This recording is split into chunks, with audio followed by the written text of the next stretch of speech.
mortifique, ponle Cacú 94, que ese nombre sale pegado. No nos pusimos de acuerdo en el manejo de la emisora y yo me retiré de ese proyecto. Pero hice el trabajo porque había que hacerlo. Me van a acusar de que estoy imitando a Cacú 105. Rumba, ay madre, esa sí fue una mala experiencia. A mí me contrataron para no dejarme trabajar. Cuando el expresidente Danilo Medina, directamente él, arrendaron las emisoras que yo manejaba. Mi enemistad, o selló Danilo su enemistad conmigo. ¿Tú sabes quién impidió la modificación constitucional del 2020? De que Danilo era un hombre accesible. Todo eso formó parte de una campaña que se hizo.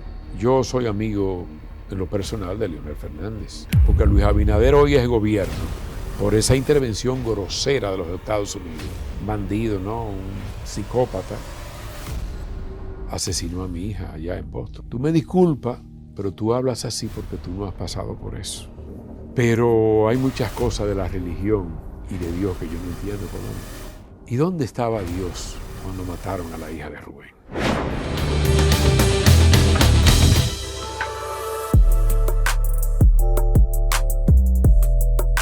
Mis amigos de Al Tanto, estoy feliz de reencontrarme con ustedes. Gracias a todos los que se suscriben en nuestro canal de YouTube y aquellos que nos dan reporte de nuestros trabajos. Bueno, aunque hemos tenido en entregas anteriores algunos managers que son locutores, en el caso de Rafi de Olio, en el caso del Toro, vamos a dar inicio formal a nuestra nueva serie en el caso de los locutores, DJs, esta parte de la comunicación que quizás pues como en televisión y ahora en redes ustedes no le ven mucho la cara, pero que tiene un capítulo importante en la historia de los medios de comunicación en República Dominicana. Los amigos y algunos hijos discípulos de él le dicen Comando, pero ustedes lo conocen como Rubén Camilo. Gracias por estar aquí con nosotros. Muchas gracias, Colombia. De verdad que me siento muy bien. Agradecido de esta invitación. Bueno, yo tengo mucho placer, Comando, de verlo de nuevo. Hace tiempo que no le veíamos.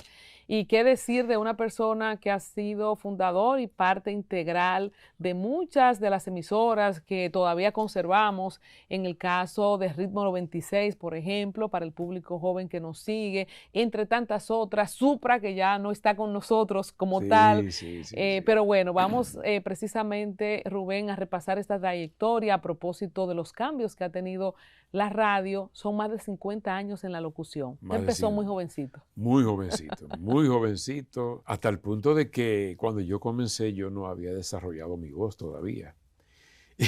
Y me suspendieron en una emisorita que había, una emisora que había en Salcedo, cuando yo hablé por primera vez. Eso fue decepcionante. ¿Y por qué lo suspendieron? Porque yo tenía la voz muy fina, hablaba como una muchachita. ¿Cuántos años tenía? Bueno, yo tenía como 15 años. ¿Era un niño? Sí, un niño, no había desarrollado mi voz todavía.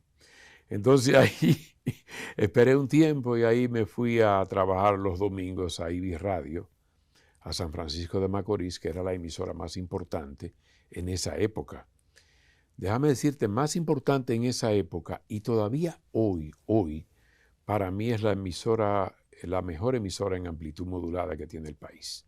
Está en San Francisco de Macorís, IBI Radio, que fue fundada por el fenecido Machacho González. ¿Y usted es originalmente de...? Yo soy de Salcedo. De Salcedo, pero se fue para San Francisco. No, yo iba a San Francisco de Macorís a trabajar los domingos. Detrás de eso, de la emisora. Los domingos de 10 a 12 de la mañana. Yo todos los domingos, yo pagaba un pasaje y me iba de mi campo, porque yo vivía en una comunidad que tú conoces, Conuco Salcedo, o debes conocerlo. A mí nadie me ha invitado a Salcedo, señor. Yo no he ido a Salcedo. Mírame el favor.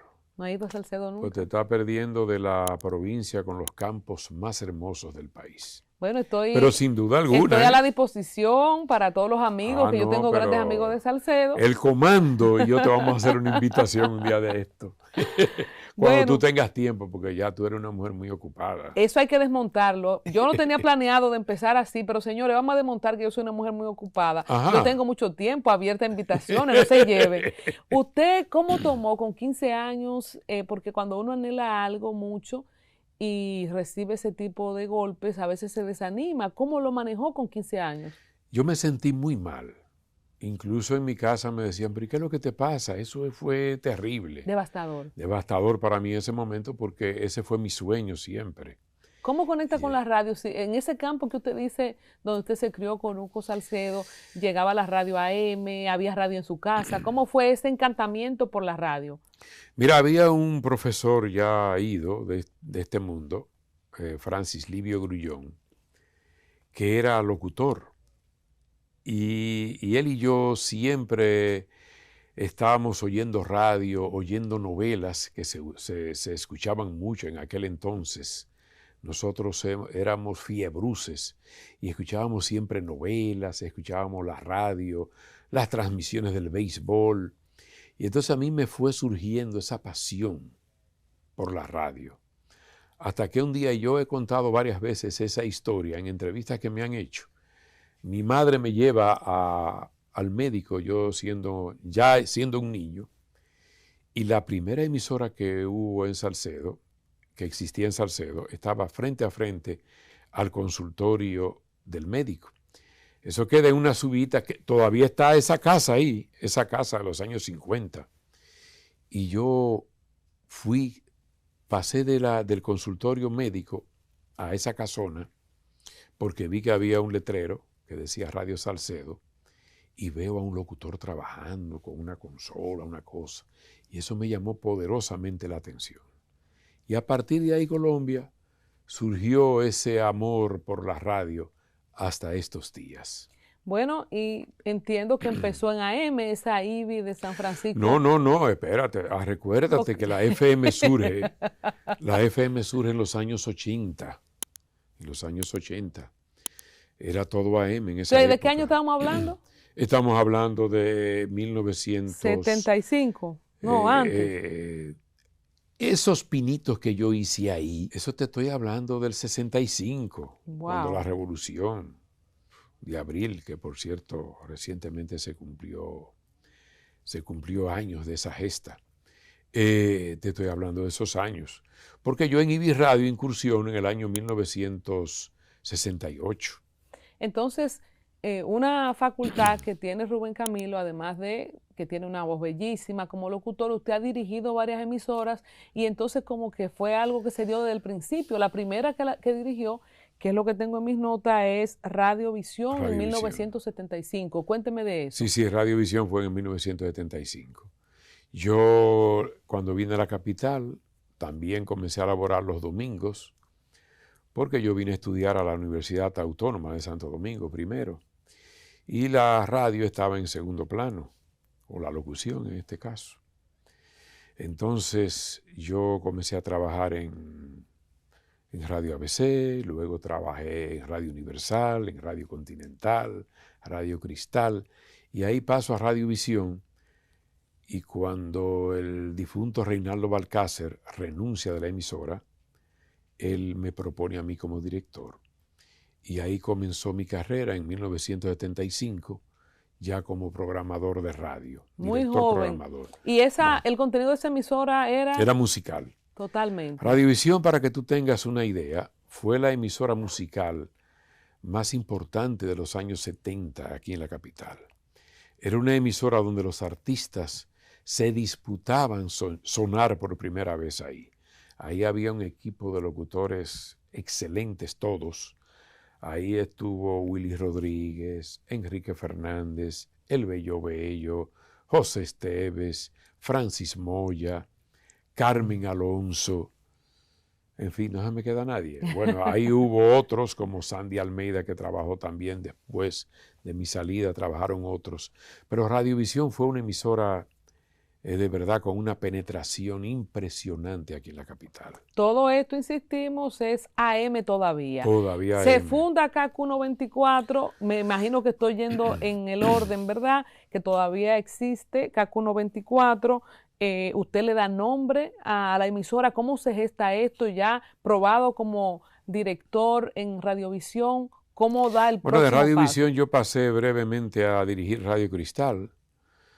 Y entonces hubo un buen periodo ahí donde yo dirigí Radio Antillas, que fue una emisora importante aquí en la capital. ¿De quién era Fue esa? una escuela del periodismo. Yo comencé a trabajar ahí con el licenciado Luis H. Suárez, que la tenía arrendada. Esa emisora era propiedad del señor Manuel Zaglul. Yo salí en el 81. Entonces ahí pasó un periodo de tiempo, me dediqué a programas de panel, a programas de comentarios.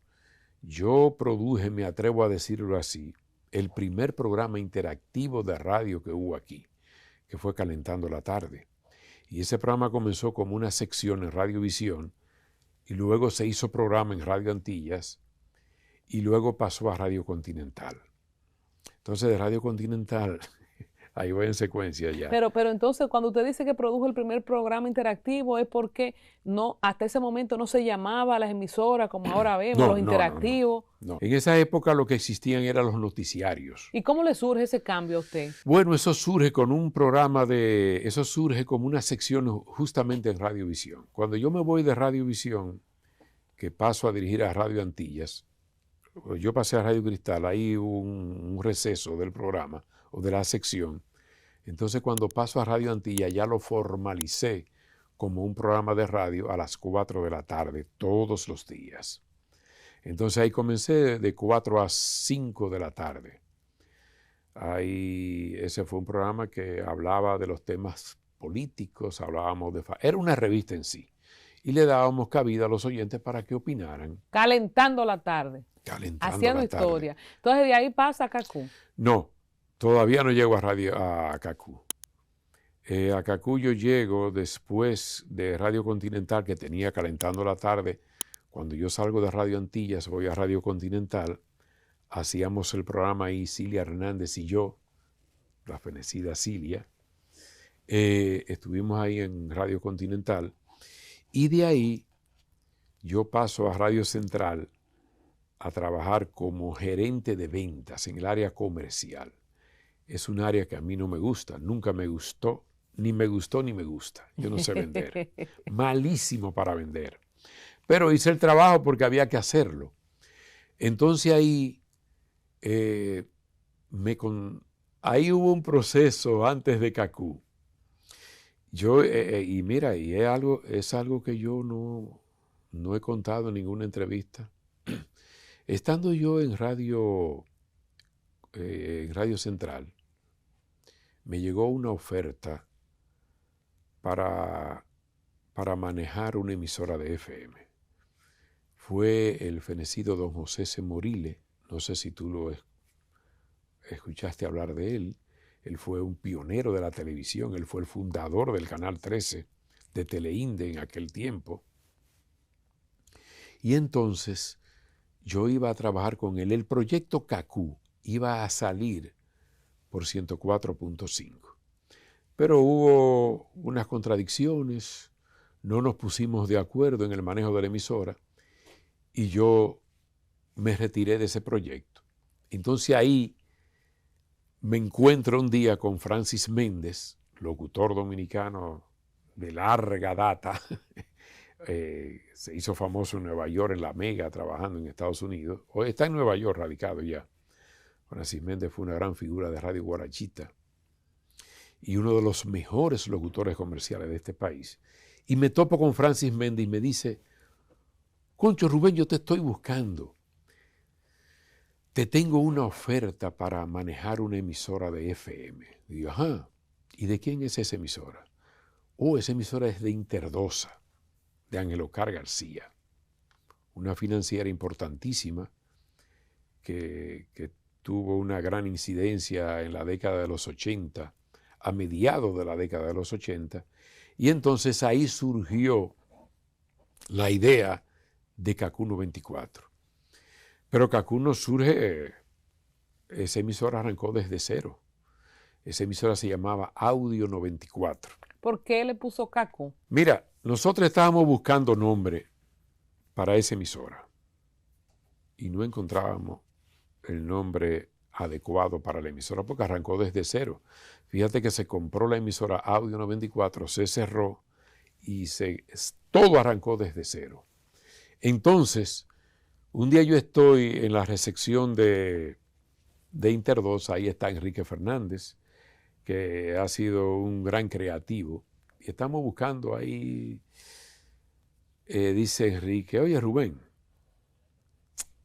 no te mortifiques, ponle Kaku 94, que ese nombre sale pegado, me dice él.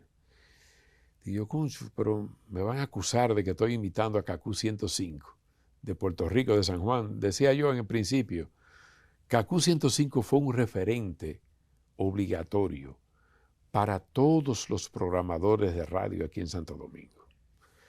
Kaku 105 ha sido la emisora, el buque insignia de Puerto Rico en términos musicales.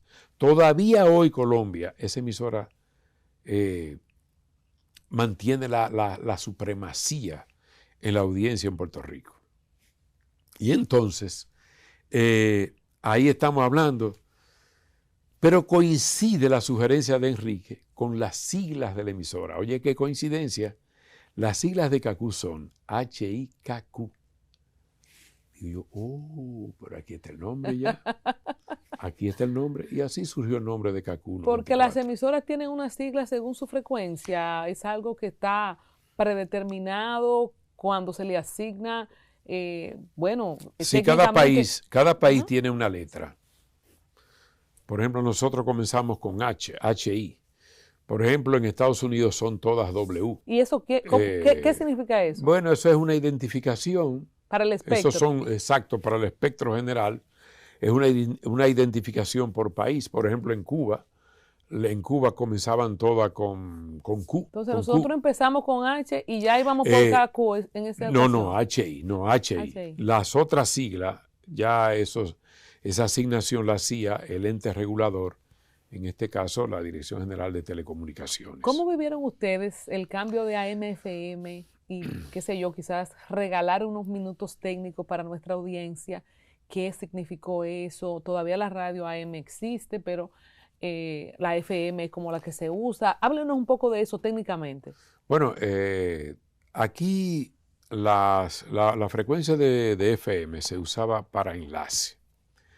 Era una transmisión, era un pequeño transmisor, era un excitador en la frecuencia modulada que transmitía una señal. Esa señal iba a un transmisor que generalmente estaba fuera de la ciudad, porque para instalar en aquel entonces una emisora de AM se requería de un terreno más o menos de 27 tareas de tierra para poder colocar la torre que fungía de antena, y con todos esos radiales había que cubrir todo el terreno. Era una cosa que ya hoy día no se usa. En un pequeño terreno hoy ya se puede instalar una emisora de AM. En un pequeño terreno, no sé, qué sé yo, hasta en una tarea, en menos de una tarea, en metros cuadrados. Se sube una torre, se ponen unos aislantes. Ya eso tendría que explicarlo más bien un ingeniero electrónico, porque a grosso modo así, quizás la audiencia que nos está viendo en este instante no logre asimilar eso. Pero cuando entró FM, ¿todas se cambiaron de AM a FM? ¿O cómo fue el cambio para ustedes, los programadores? Bueno, ahí vino cuando surge la FM. Esa frecuencia que se usaba como enlace pasó a ser una frecuencia comercial. Cuando comenzaron a surgir, a venir los radios receptores de FM con esa frecuencia que la gente comenzó a escuchar ahí, había un mejor sonido, un sonido más nítido, más claro, más definido. Ahí la cosa comenzó a cambiar. Primero las FM comenzaron aquí en Santo Domingo a transmitir música instrumental. Era más bien música ambiental que se utilizaba en los negocios, en las empresas. Y luego se comercializó como emisoras de radio, ya que comenzaron a transmitir programaciones habladas, no habladas, más bien musicales. Porque aquí las FM ya a finales de los 80, comenzaron esos programas de panel, esos programas interactivos, a usar la frecuencia modulada, ¿tú ves? ¿Esa KQ 94 que conocemos hoy se parece en algo a la que usted fundó? ¿Cómo fue y hablando ahí ya del estilo de la radio, ya dijimos lo técnico, el cambio de AM a FM, pero luego entonces quizás de instrumental a programas de panel o música tropical, ¿cómo ha ido? Y entonces usted también dirigió Super Q, ¿eran todas emisoras tropicales para la época o fueron evolucionando? No, fueron evolucionando, pero ya en los 80, como te dije, con el cambio a las FM, la radio se fue especializando. Por ejemplo, aquí la Z, cuando comienza con una emisora puramente tropical, de merengue y salsa nada más. Aquí existían emisoras solamente de baladas. Por ejemplo, Radio Universal fue la pionera en animación en FM, porque ya estaba Radio Cima, pero Cima nunca ha tenido animación en vivo. Siempre ha sido promos grabadas, y aunque son programas diversos, pero todos musicales. Entonces KQ entra ya en ese formato tipo Radio Universal. Para que tú tengas una idea, en ese momento las únicas emisoras que tenían animación en vivo eran Radio Universal,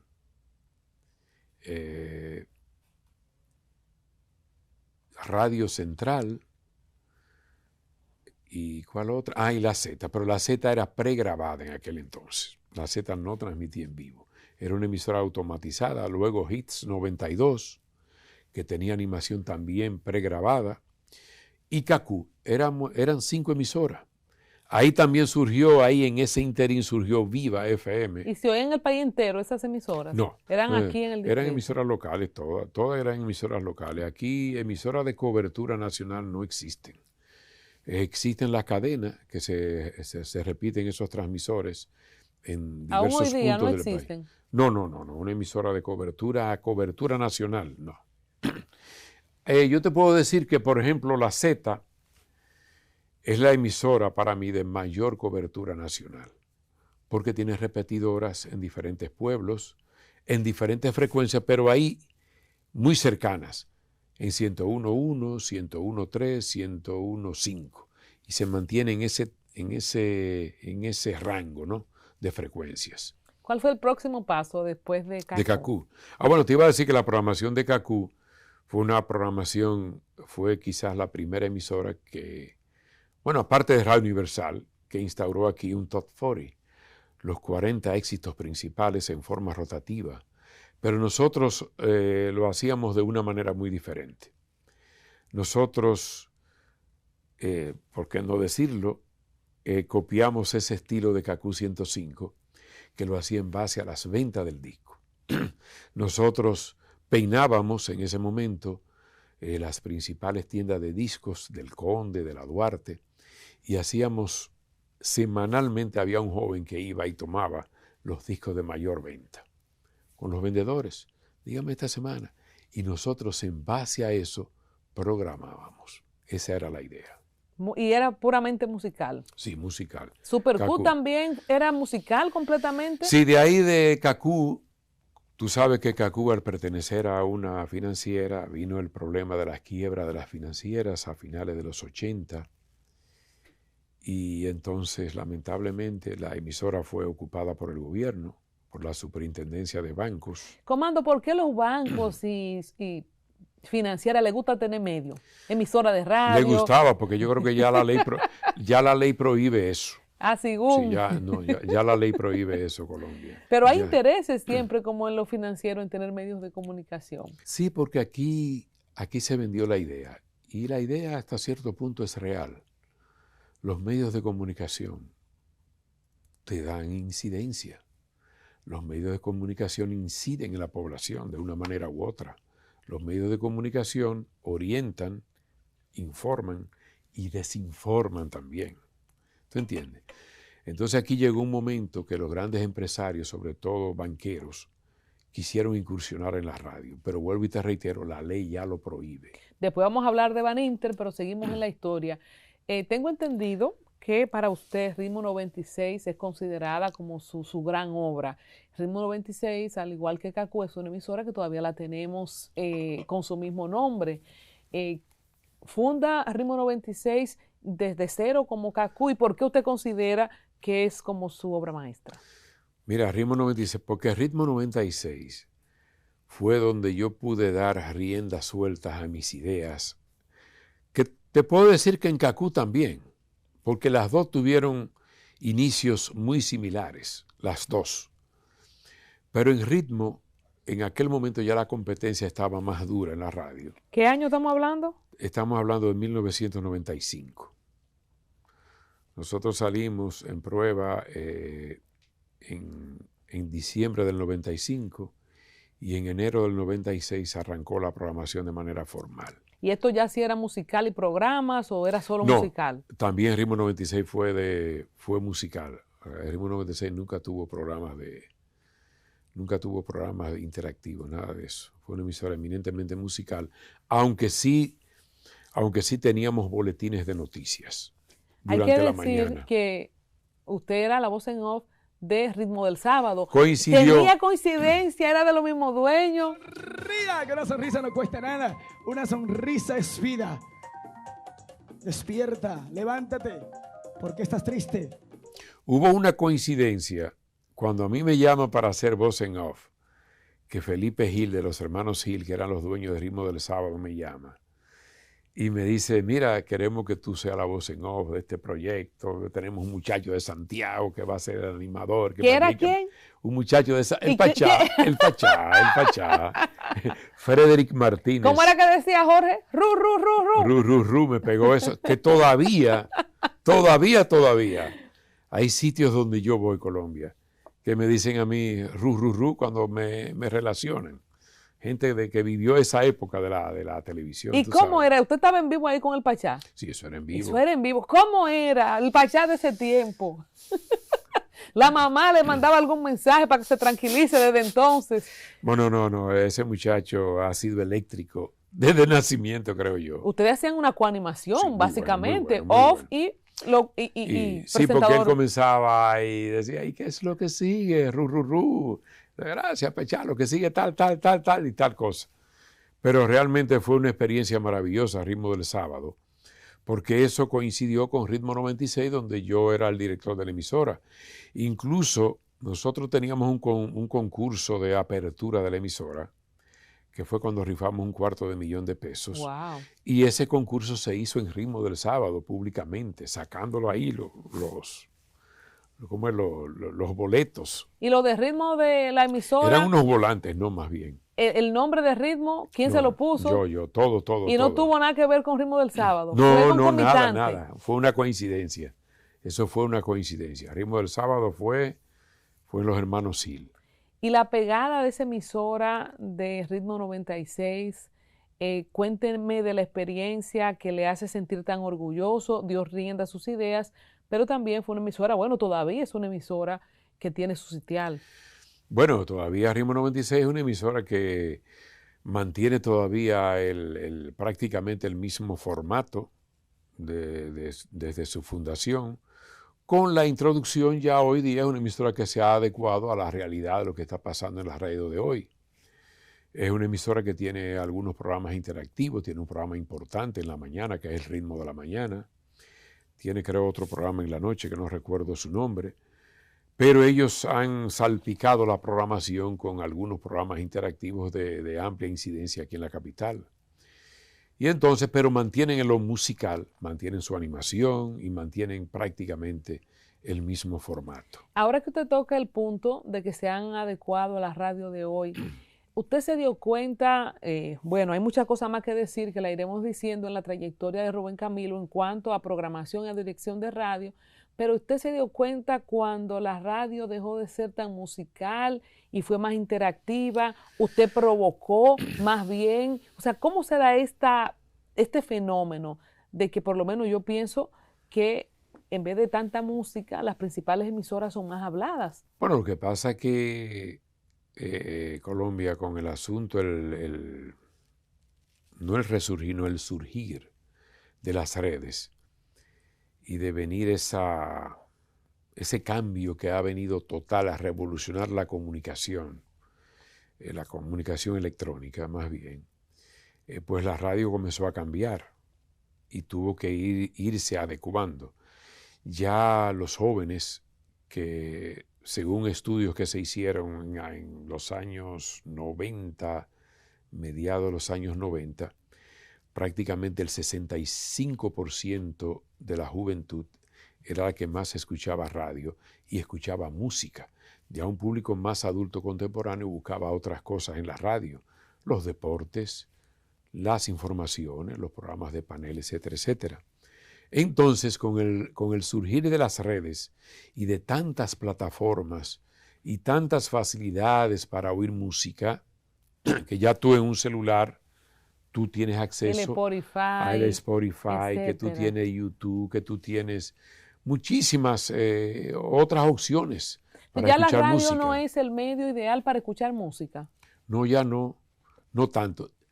Sigue siendo importante porque, por ejemplo, quizás yo por mi condición de que uno sigue siendo un seguidor de la radio, yo en mi vehículo, yo lo que escucho es radio, emisoras de radio. ¿Y qué usted oye, Comando? ¿Gente hablando música? Mira, yo oigo, si yo te digo cuál es mi emisora favorita, tú no me lo vas a creer. Yo me mantengo entre dos emisoras, generalmente, cuando escucho música. Pero generalmente de vez en cuando pongo uno que otro programa interactivo.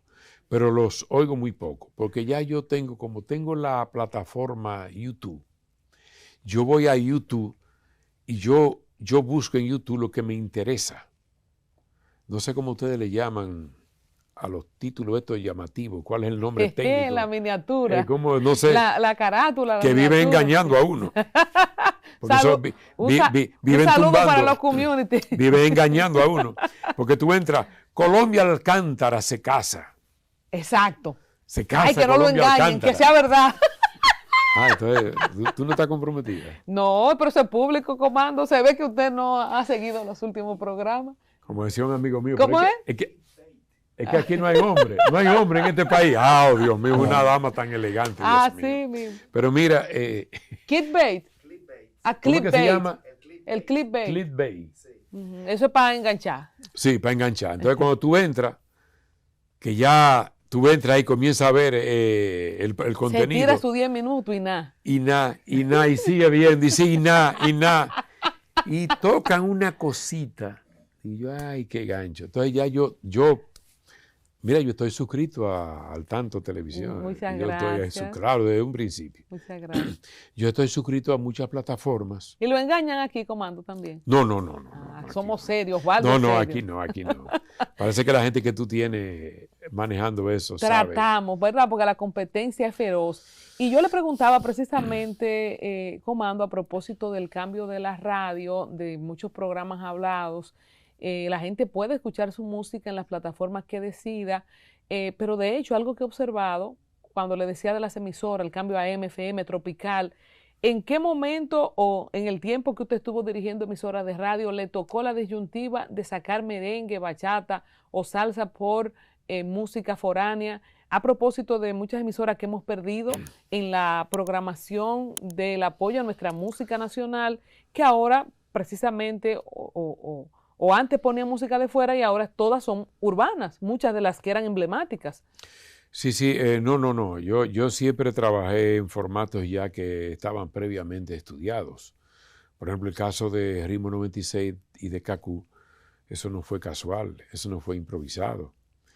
Eso era tropical, ¿verdad? Tropical. No, tocábamos música tropical, lo que estaba pegado. Exacto. Incluso la misma Ritmo 96 tocaba música americana, tocaba baladas, tocaba, ya la música urbana no estaba tan metida como ahora, pero tocábamos algunos reggaetones. El caso de Rumba FM, que usted la programó, ¿eso era tropical full? No, esa era tropical full. Todas las emisoras eran tropicales. Rumba, ay mi madre, esa sí fue una mala experiencia. ¿Qué pasó en Rumba? Rumba fue una mala experiencia porque en Rumba a mí me contrataron para no dejarme trabajar. Esa fue muy mala experiencia. ¿Y por qué alguien contrata a una persona para no dejarlo trabajar? Bueno, porque aquí hay muchos sábelotodo, hay empresarios, porque esa es una de las cosas que realmente le ha hecho mucho daño a la radio, que muchos empresarios se han metido a radiodifusores y como la palabra lo indica, son empresarios, no son radiodifusores. y se meten a la radio buscando otras cosas. Lo que tú hablabas un poquito más hacia atrás, de lo que es la incidencia de mucho lo que tú hablabas de los bancos, ¿no? Y de mucha gente que incursiona en la radio, a veces políticos, muchos políticos, unos para protegerse, otros para proyectarse, Para tirarle etcétera, a otro. etcétera, otros para dañar reputaciones. Ya la radio no daña muchas reputaciones, porque las redes se están encargando de eso. En las redes se vive injuriando, se vive difamando.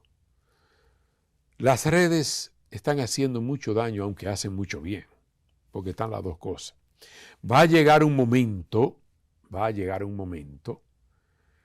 que se van a quedar los verdaderos profesionales. Belvigracia, tú, y no porque estás tú delante de mí, sino que va a llegar un momento que los locoviejos van a tener que salir, o porque van a venir regulaciones impuestas desde arriba, porque aquí hay países, tú sabes que aquí hay países que controlan el Internet y que no se puede decir todo, porque en la vida tiene que haber regulación para todo. Para todo en la vida tiene que haber regulación. Yo lo comparto. No podemos vivir como chivos sin ley. Y yo entiendo que por lo novedoso, por lo nuevo que es el tema de las redes, todavía no lo hemos visto, pero sin duda llegará el momento que se deba regular. Tenemos que entrar en el capítulo de la Comisión Nacional de Espectáculos Públicos, que usted fue director, presidente, para hablar de regulaciones, pero me gustaría escuchar precisamente su parecer de lo que queda, ¿verdad?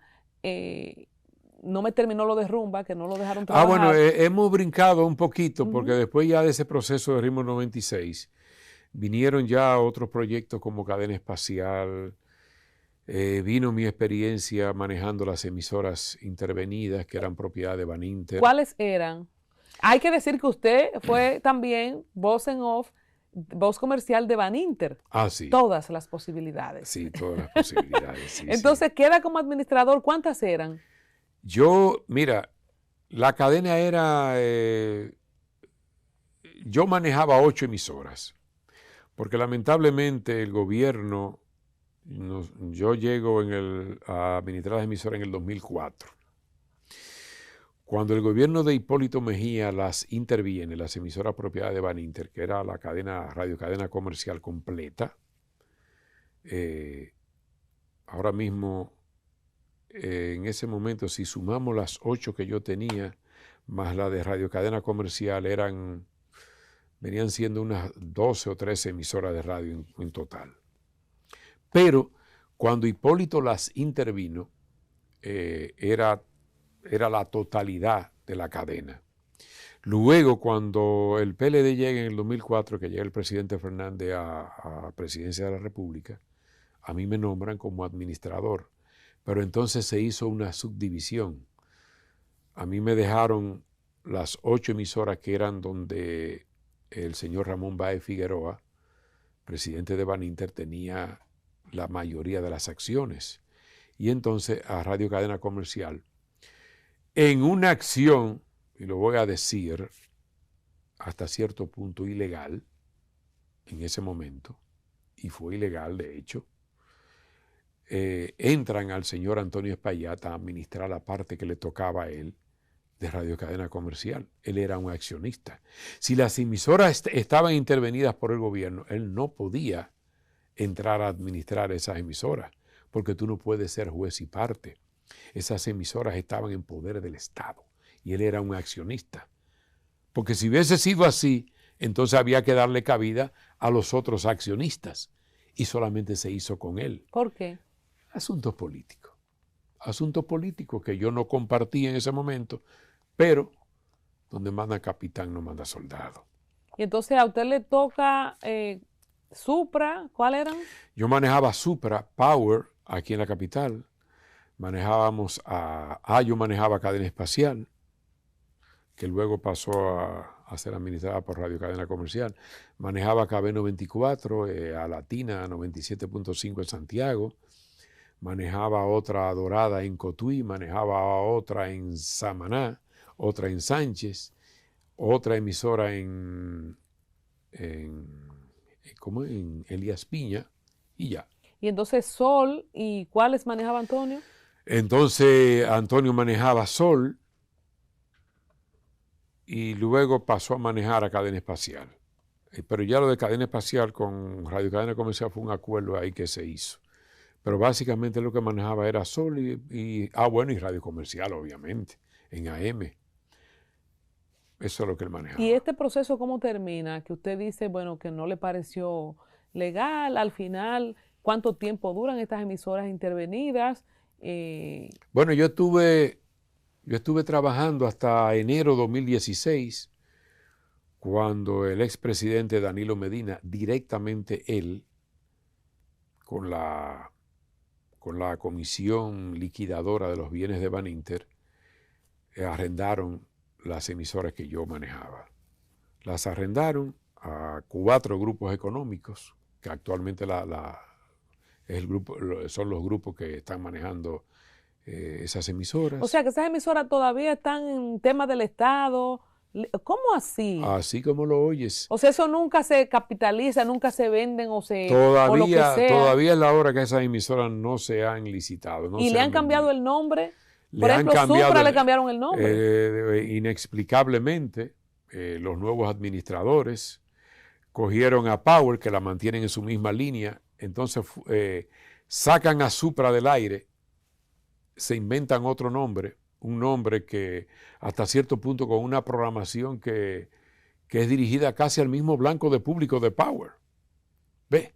Entonces, ¿qué te digo?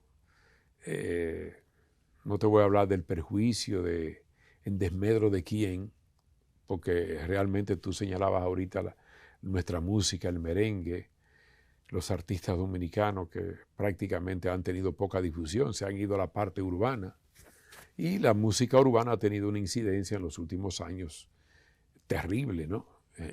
Una incidencia bárbara en el gusto de la juventud. Acompañado con la programación de esos medios también. Exacto. Entonces, ¿de cuántas emisoras estamos hablando que están en manos de terceros? Las que yo administraba. Las mismas 8 no se han vendido. No se han vendido. ¿La tiene ahora Radio Cadena Comercial, no, RCC? No. ¿Quién la tiene? RCC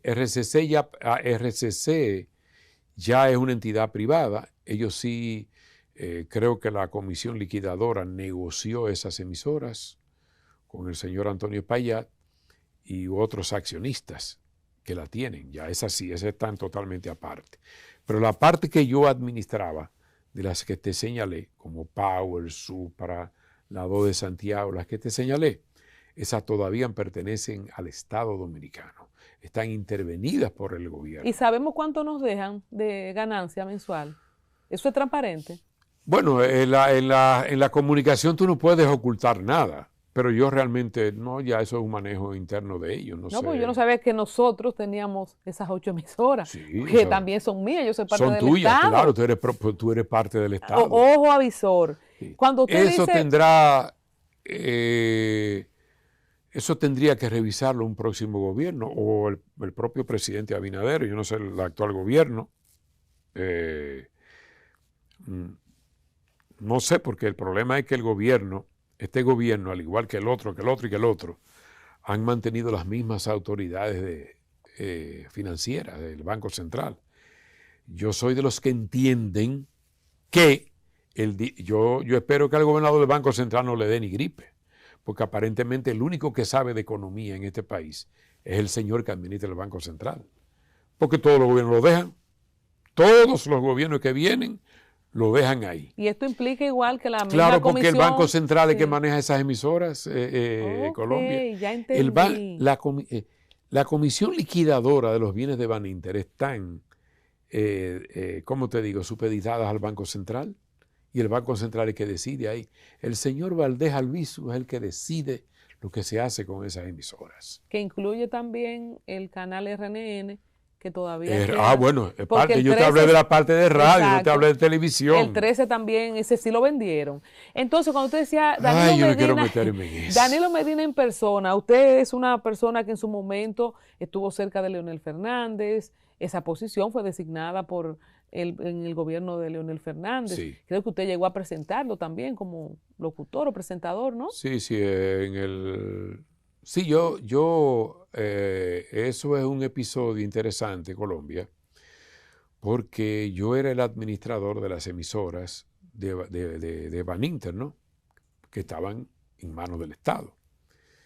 Entonces, mi profesión, yo lo que soy es locutor. Yo no sé hacer otra cosa. Tú me tiras para otra cosa y voy a pasar hambre. Y me tiraste para otro lado, voy a pasar hambre. Entonces, si a mí, yo recuerdo que en el 2007, en el 2007 se lanza la precandidatura a la presidencia de la República del presidente Leonel Fernández, en ese entonces presidente de la República. Se lanza la precandidatura para buscar la reelección para las elecciones del 2008 y se hace un lanzamiento en el Palacio de los Deportes. A mí me llaman de Palacio para que sea uno de los conductores de ese gran evento. ¿Quiénes éramos? Héctor Olivo, Omar Liriano y yo. Cada quien tenía un papel a desarrollar en ese acto. Colombia, y lo voy a decir por primera vez, Danilo Medina, que entendía que a él le correspondía ser el candidato del PLD en el 2008, y yo soy de los que dicen que Danilo perdió la perspectiva, se perdió políticamente, porque Danilo en aquel entonces no tenía los números para competir con Miguel Vargas Maldonado en el 2008. Si Danilo era el candidato del PLD en el 2008, el PLD perdía las elecciones. Entonces, yo siempre comparo la política con la pelota. Si tú vas a ganar o a perder, tú tienes que ganar o perder con tu mejor hombre. ¿Cuál es la finalidad de un partido político? Llegar al poder y mantenerse en el poder. Así es. Entonces el PLD tenía a Leonel Fernández, que había hecho un tremendo gobierno 2004, que había sacado al país, ¿tú te acuerdas? ¿Tú recuerdas? De esa misma crisis que hablábamos. Había una crisis que precisamente esas emasoras formaban parte de esa crisis. ¿Ve? Entonces Leonel tenía los números allá arriba, para reelegirse en el 2008. Danilo en ese momento no entendió eso. A Danilo le dieron una cuerda conmigo porque Danilo entendía que yo era de sus seguidores. Yo era amigo de él, amigo como era amigo en ese momento de toda la cúpula PLDista, con la cual colaboré prácticamente desde mis inicios, desde Radio Antillas hasta la fecha. Entonces, cuando yo aparezco en ese acto, Colombia, sellé mi enemistad o selló Danilo su enemistad conmigo. Yo jamás supe de Danilo Medina, incluso sí le agradezco que él me mantuvo en las emisoras intervenidas, eso sí, él me mantuvo, pero yo nunca hablé con él. Incluso yo traté de ver a Danilo por todos los medios para explicarle una serie de situaciones con relación a las emisoras. Él nunca me quiso recibir. Le cayó gas del morado. Me cayó gas de bien morado. Él nunca me quiso recibir. Yo traté por todos los medios, oye bien, de verlo, porque aquí se vendió una idea de que Danilo era un hombre accesible. Todo eso formó parte de una campaña que se hizo, porque esa es la política. Pero mire, mi hermana, no sé si tú lo sabías, pero Danilo era un hombre inaccesible. No era fácil llegar a él. Danilo iba a mí me decían, una vez me dijo un periodista, mira muchacho, cuando él hacía esas visitas sorpresas, los periodistas no podían abordarlo. Yo no conozco a ningún periodista en una de esas visitas sorpresas, que eso formó parte más bien de una campaña política que de la realidad. Yo no conozco ningún periodista de Colombia que le hicieron una entrevista a Danilo Medina en esas visitas sorpresas. Rubén, pero además de las cosas que se han dicho de Danilo, es que es un poco rencoroso. O sea, quizás... ¿Un qué? ¿Un poco? Un poquito. ¿Un poquito? Poco. Ay, entonces quizás ese evento, ¿verdad? Que él lo tomó como una traición, pero ciertamente había una cercanía con Leonel Fernández, no sé si una amistad, y cómo ha sido, ¿verdad? Ya sabemos lo que pasó en el 2016, con usted, y yo no sé si políticamente, ¿verdad?, usted quedó desvinculado de un lado y de otro, o si ahora con Leonel Fernández, que está en la Fuerza del Pueblo, usted tiene alguna, yo sé que usted está un poco retirado, ¿verdad?, yo lo saqué para que venga a hablar conmigo, pero obviamente no sé si políticamente hay alguna tendencia o alguna línea. No, mira, lo que pasa es, yo dije, cuando pasó el evento del 6 de octubre del 2019, cuando Danilo impone a Gonzalo Castillo, que le costó la presidencia al PLD.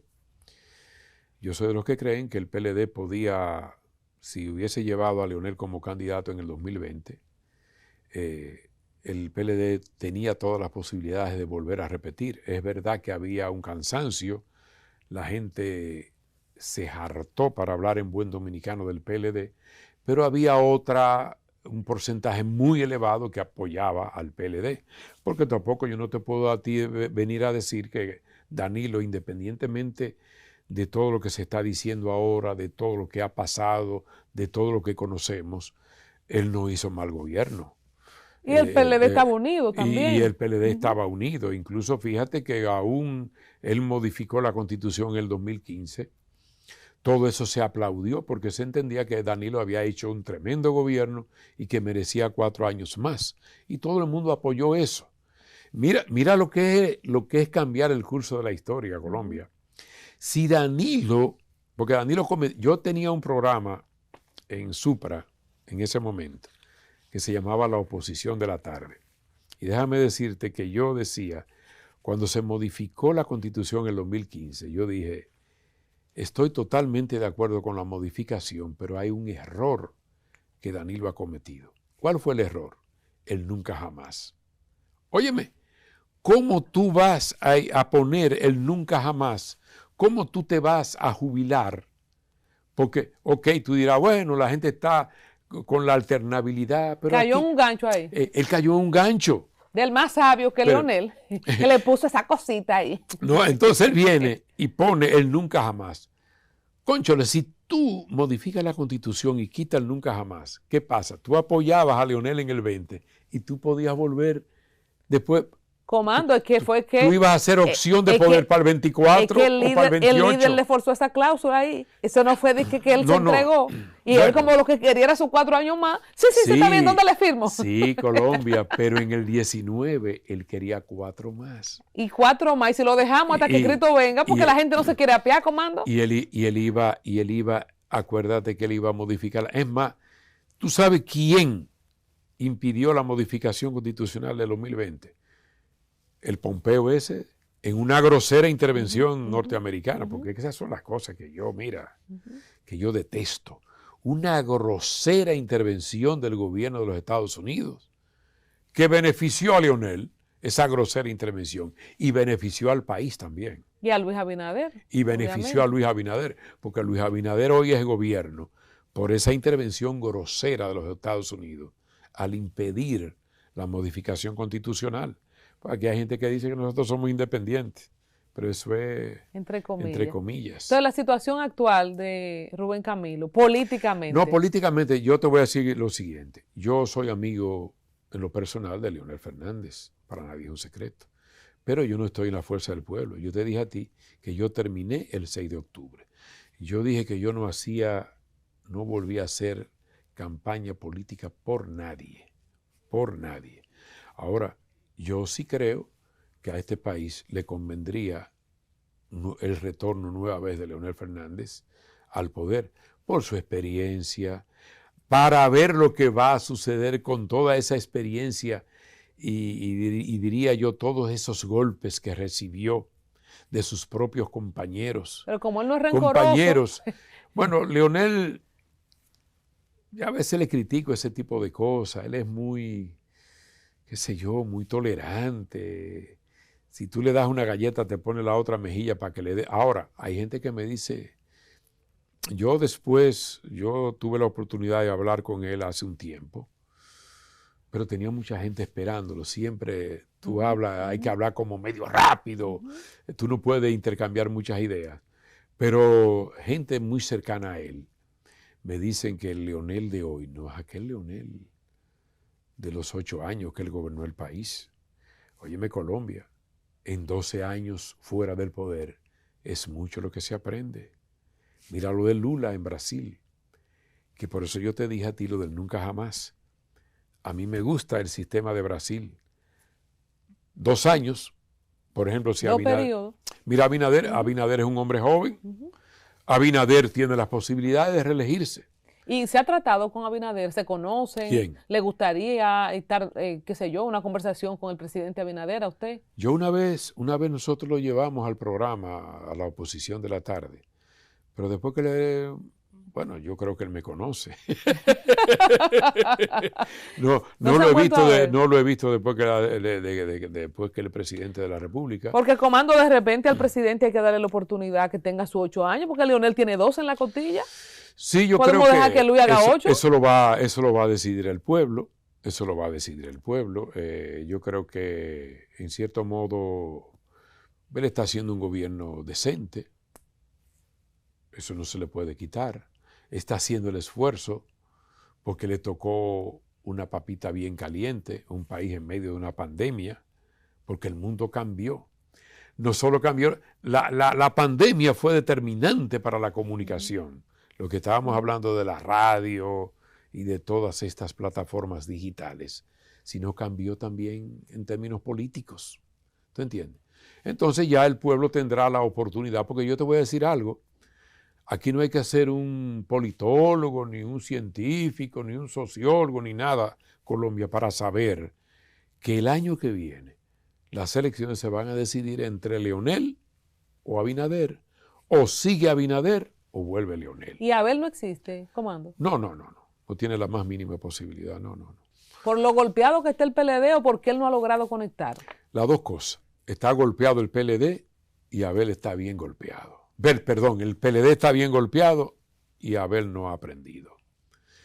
Yo creo que él es un joven político, tiene futuro, él tiene mucho carácter, ha hecho un buen trabajo como alcalde y él dirá, bueno, Bukele fue 2 veces alcalde y es presidente de la República en El Salvador.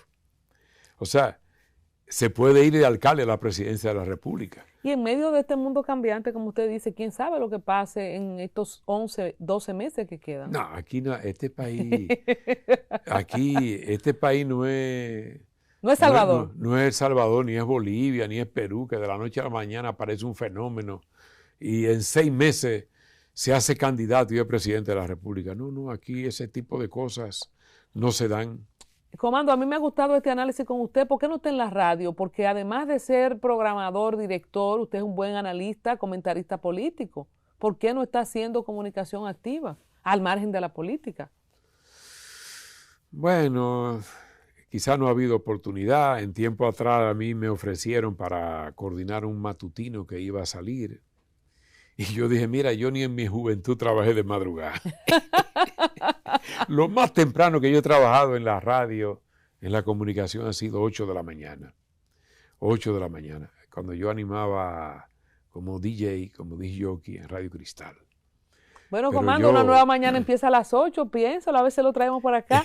Hay que decir que usted tiene el gran micrófono de oro del Círculo de Locutores, que tiene varios premios Cassandra, ¿verdad?, en su momento.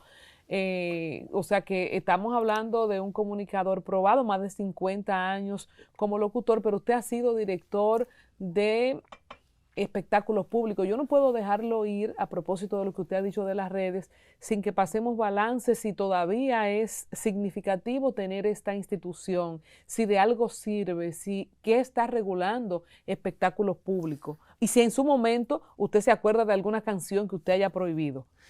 No, yo te voy a decir algo. Óyeme, Colombia, han pasado ya 23 años de eso, como quien no quiere la cosa.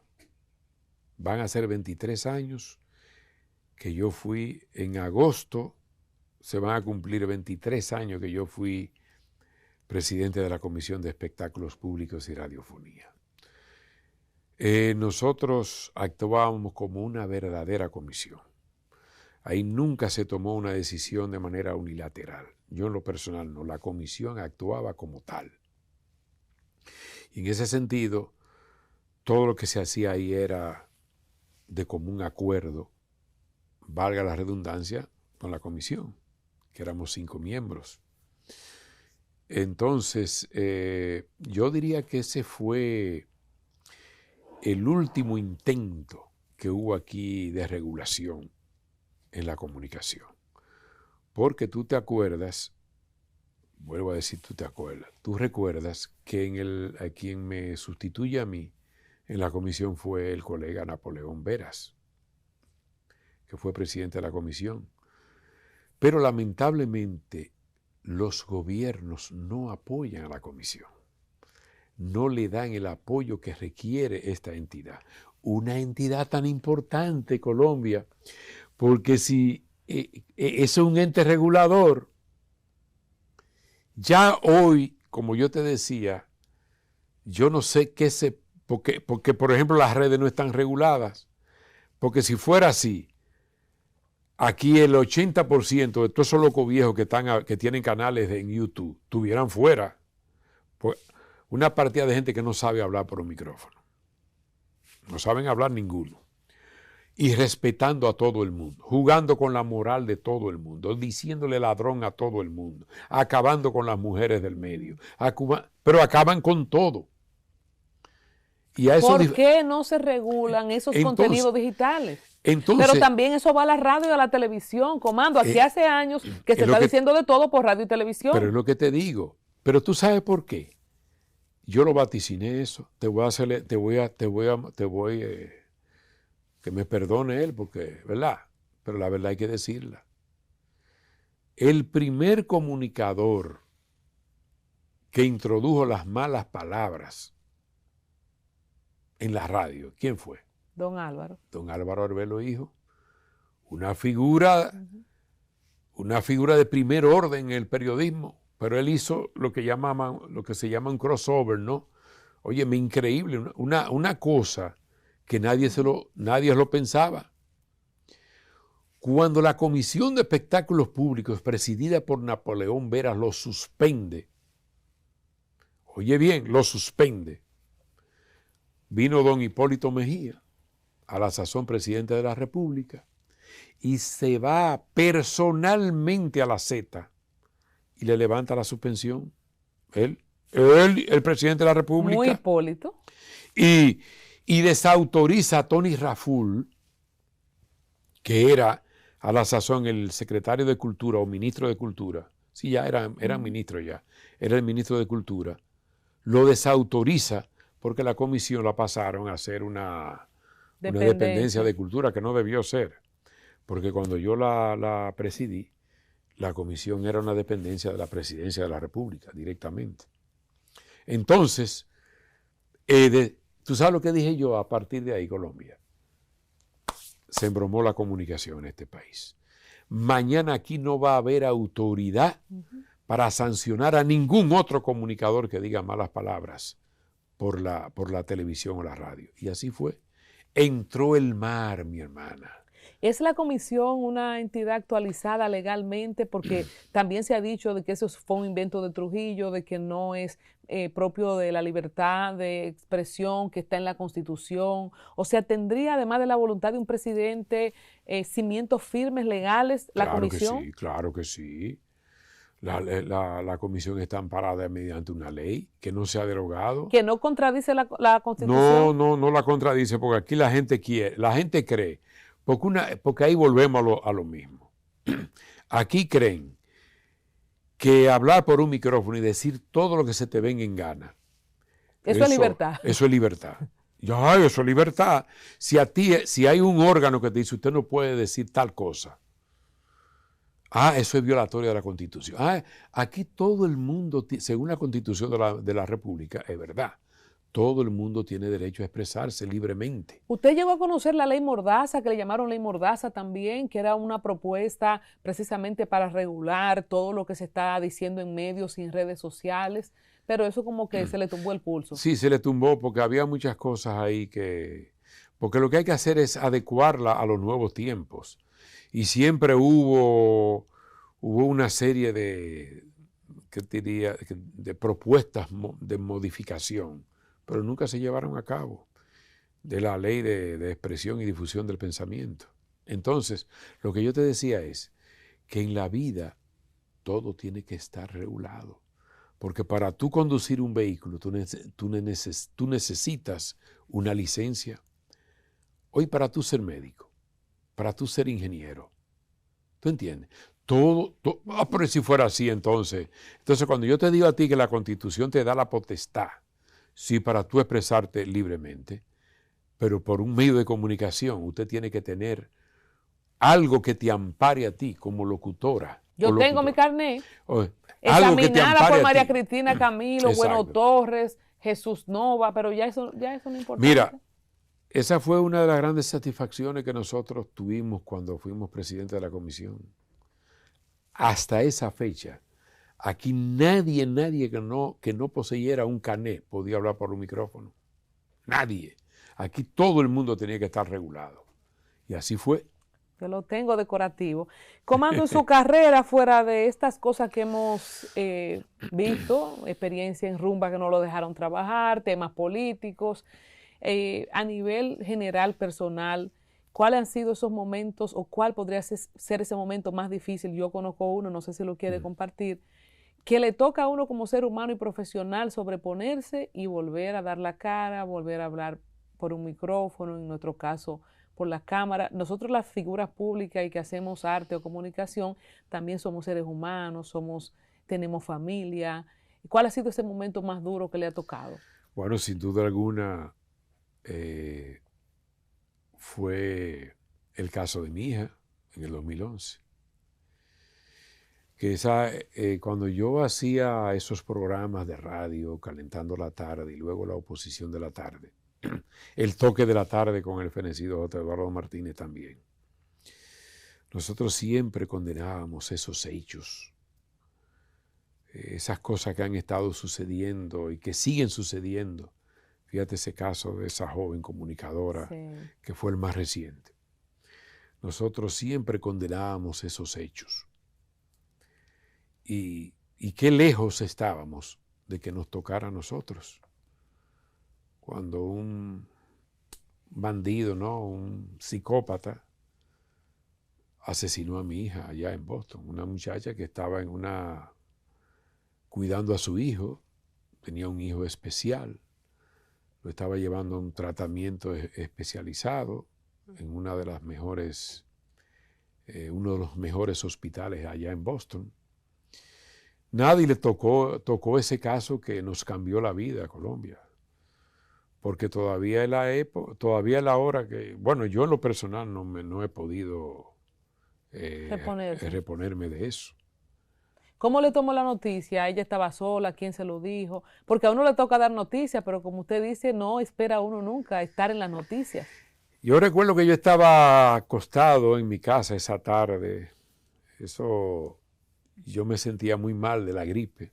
Tenía una gripe muy fuerte. Y cuando me levanto, veo que en el teléfono hay como 10 o 12 llamadas perdidas. Digo, ¿y esto? A mí nunca me pasó por la mente esa tragedia. Pensé, oigo un mensaje de mi yerno en ese momento. Oigo gritos. Wow. Pero estoy pensando en que le ha pasado algo al niño. Como ese niño tiene una condición especial, yo jamás pensé que era a mi hija que le había pasado algo. Entonces ahí es que ya comienzo a indagar, que llamo a Boston, hablo con unos tíos de ella que vivían o viven allá todavía, y ya me están diciendo que ha ocurrido una desgracia, que mi nieta mayor, su hija la encontró desmayada, pero todavía no me dicen qué es la cosa. ¿Qué es lo que ha pasado? Siempre empezamos a preparar. Sí, exacto. Entonces ahí, pero ya cuando yo hablo con un tío de ella que me dice que llega al apartamento donde ella vivía, que están las cintas esas amarillas, digo yo, que él me dice, estoy llegando aquí, estoy viendo las cintas amarillas. No. Ahí pasó algo, ahí pasó una desgracia. Y ella estaba sola con el niño, ¿verdad? Sí. La niña de ella, mi nieta, la acompañaba, iba al colegio temprano, porque el tipo era un vecino. Por eso es que decimos que siempre en la confianza es que está el peligro.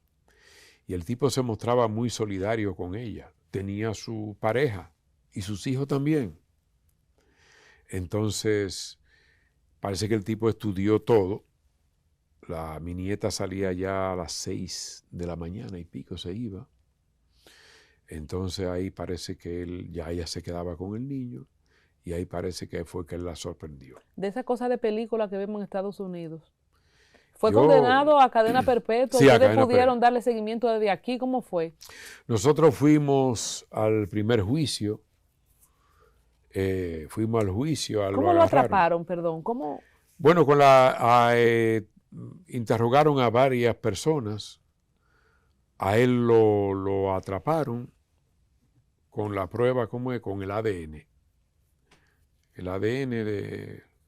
Bueno, no sé si uno puede hablar de esas cosas.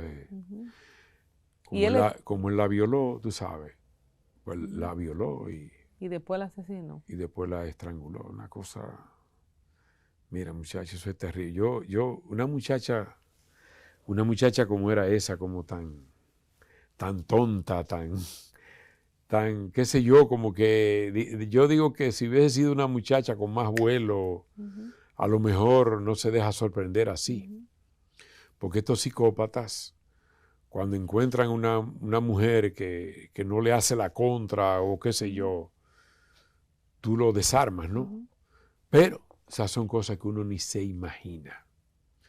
Yo me imagino esos minutos angustiantes que esa muchacha vivió para merecer una cosa tan terrible como esa. ¿Usted ha tenido alguna lucha espiritual de esa que uno se mete a veces? Dios, porque cuando dice que no se ha repuesto, entendemos la pérdida. Yo perdí un hermano también y yo no me he repuesto. Parece que uno aprende a vivir con eso.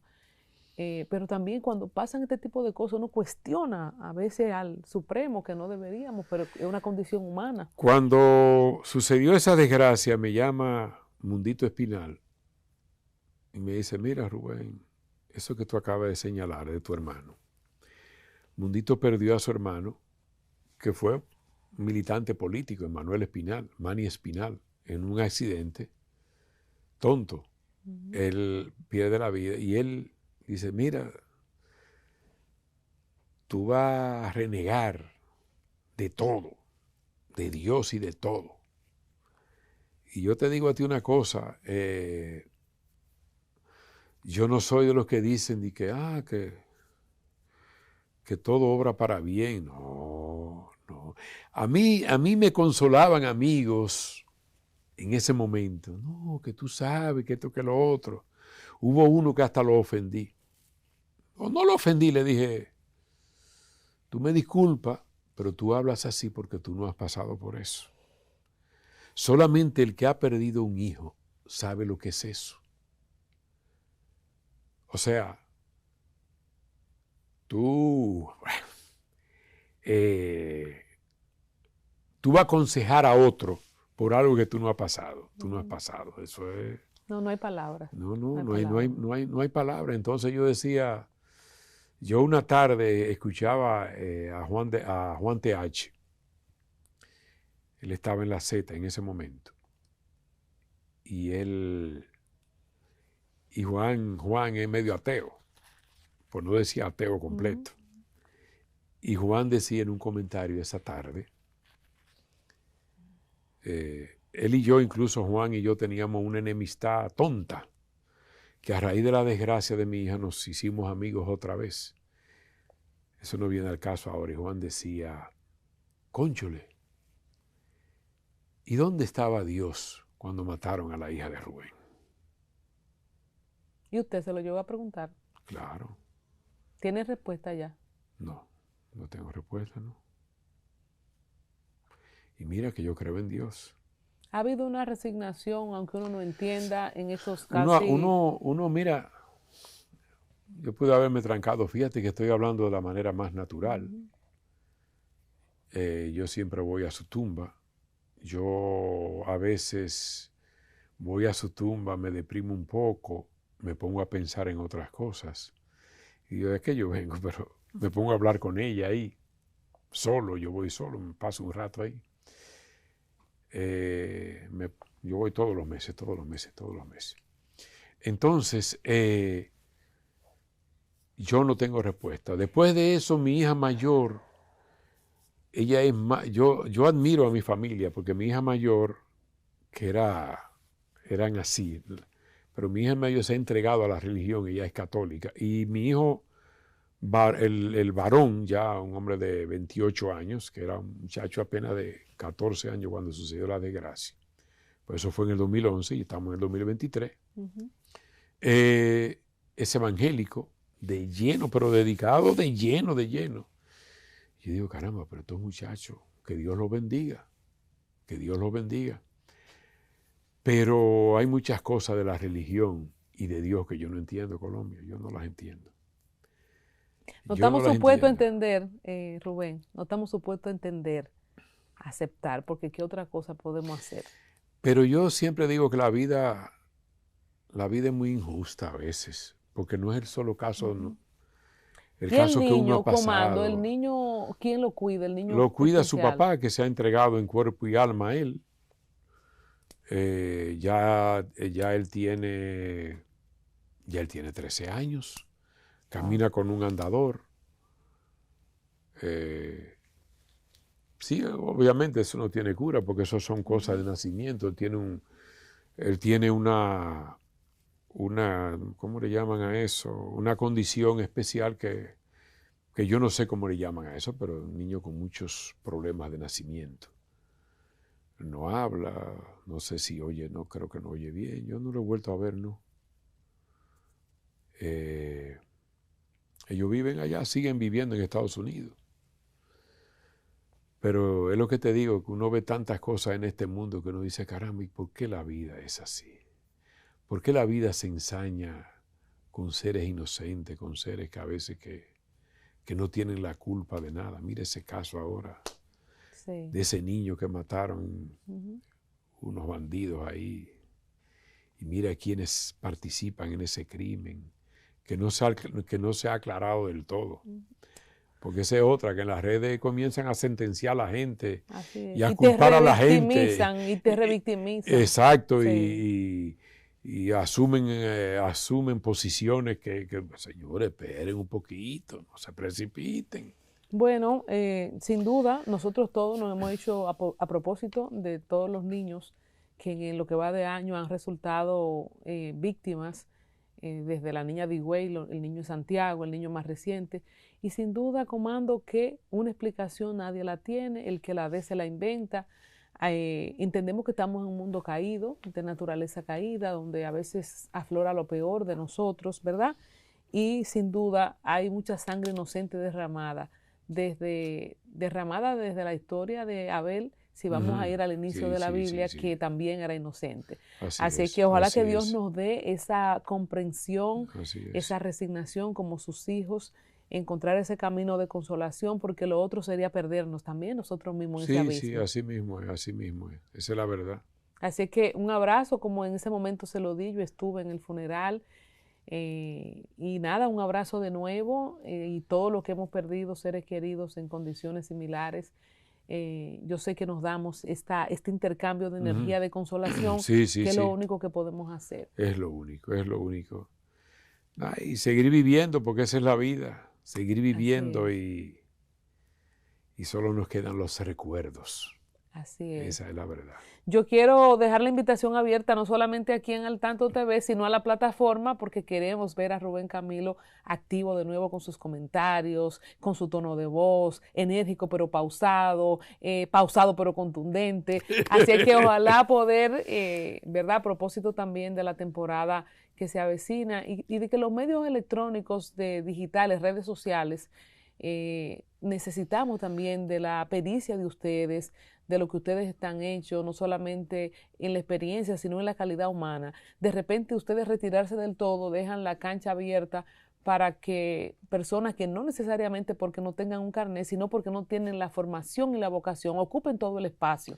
Sé que considérelo. Sí, no, claro. Ese programa que ustedes tienen en la mañana también es un programa bien interesante. Venga una nueva mañana. Cualquier día de esto sí podemos combinar, y cuando se acerque más el proceso electoral, a mí me apasiona mucho a mí realmente me apasiona mucho la política, esos temas me apasionan mucho, porque a pesar de mis vínculos políticos en un momento dado, yo quiero aclarar que yo nunca fui miembro del PLD.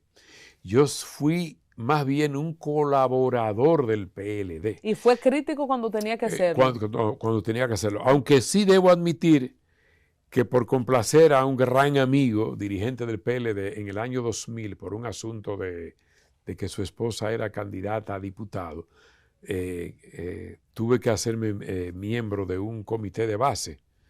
Pero no porque yo estaba vinculado al PLD desde el año 1978, cuando don Antonio Guzmán coge el poder, a los poquitos meses, yo estando en Radio Antillas como director, ahí me vinculé porque yo fui de los primeros comunicadores que le dieron apoyo al PLD, pero encubierto. ¿Por qué? Porque en aquel entonces no se usaba lo que se usa hoy. Hoy el periodista se identifica. Aquí ya no hay periodistas independientes. Aquí todos los periodistas están identificados con un partido u otro. Yo soy del PLD, y hay muy pocos periodistas objetivos. O sea, la independencia es muy... Cada quien tiene sus intereses. Cada quien tiene sus intereses. Y la comunicación está dejando mucho dinero hoy. Y sobre todo el gobierno, que es el mayor cliente. El mayor cliente. Entonces, yo en aquel entonces, los periodistas no se identificaban en Colombia. Además, por razones de que Balaguer también tenía una especie de semidictadura. Ahí no se comía mucho cuento, no. Entonces yo realmente me mantuve como un colaborador desde ese entonces e hice una gran amistad que me sirvió, me sentí muy orgulloso con el profesor Juan Bosch. Y mira que yo quería ser miembro del PLD, pero él me dijo un día, no. Los comunicadores no. No. Nosotros no tenemos gente en los medios que nos apoyen. Tú nos haces más bien desde fuera que desde dentro. Y ahí está Franklin Almeida, que fue testigo de eso.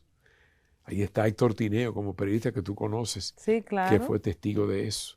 Porque también se lo dijeron a Héctor Tineo. Y esas cosas, esos vínculos vinieron desde ahí. Entonces pero lo que te quiero decir, para aterrizar, pues tú estabas ya despidiendo, es que yo no soy un fanático de la política. Yo no soy como un gran amigo mío que tenemos una caja de whisky apostada, una caja de etiqueta negra apostada, que él me dice, ve a ver si yo gano o voy a perder la apuesta. Tú me dices ahora ya finalmente. Sí.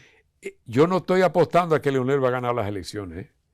Yo estoy apostando una caja de whisky con ese amigo a que Leonel queda por encima de Abel. Y él dice que es Abel el que va a quedar por encima de Leonel y él va más lejos. Él dice que Leonel no tiene nada que buscar en estas elecciones. Pero estamos casi bebiendo, comando, entonces. ¿Verdad? Pues te voy a invitar entonces. Te voy a invitar, ¿eh?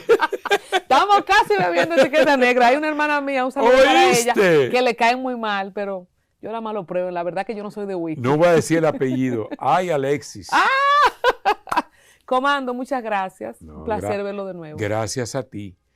Porque yo siempre digo que uno tiene que aprovechar estos medios y agradecer cuando a uno lo invitan a un programa de esta naturaleza. Gracias. Gracias a ustedes.